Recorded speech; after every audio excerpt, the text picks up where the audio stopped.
We've all heard the phrase new normal thrown around during COVID.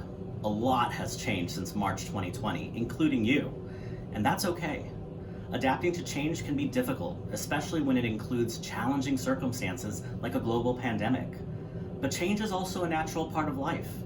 What would it be like for you to embrace change as your opportunity to define what kind of new normal you'd like to live in? However COVID has affected you, step back and see your life from a broader perspective.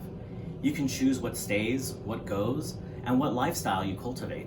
This is your new normal. Here are 4 questions to get you started. Number 1, what's something new you've learned, discovered, or practiced during the pandemic that you'd like to hold on to? For example, you may have taken time for self-care, read a lot of books, spent more time with family, or started a new routine. You may have discovered that you really like some time to yourself, or you may have realized how much you truly enjoy socializing. How could you keep the lessons you learned or the things you enjoyed a part of your life going forward?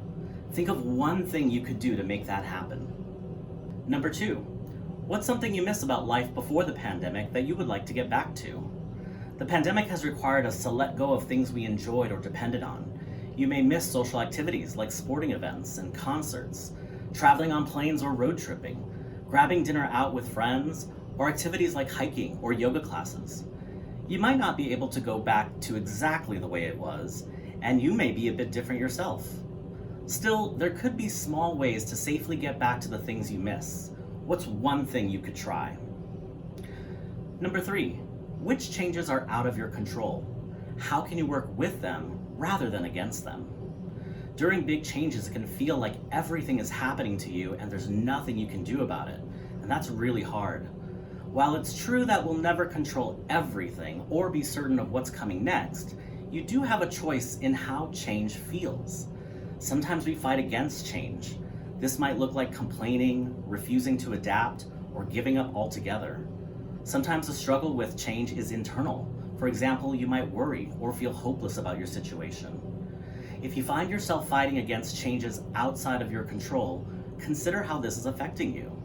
How could you make peace with the changes you're facing? However you do this is up to you. For example, you might practice shifting your perspective, talking it out with a friend or a counselor, or taking the steps in your power to make this new phase of your life more comfortable or manageable. Number 4, what do you have the power to choose or change right now? What does this make possible for you? Even though we don't have control over everything, we still have a lot of choices. List the aspects of your life that you have some power to change. Add to your list the choices you actively make now or could start making to feel good and adapt to the pandemic. For example, you may have chosen how much news you'll watch, how to keep yourself safe, or how best to take care of yourself. Looking at the list of choices you currently make or could make in the future, what new possibilities do you see? If there's a challenge you've struggled with, do you see a way forward? Whenever you feel stuck, you can always return to this question and ask yourself what you have the power to choose or change right now. So, what will your new normal look like? We've covered a lot of ways you can define this new normal for yourself, and it's okay to start small. Choose one thing you've learned, give it a try, and see what happens.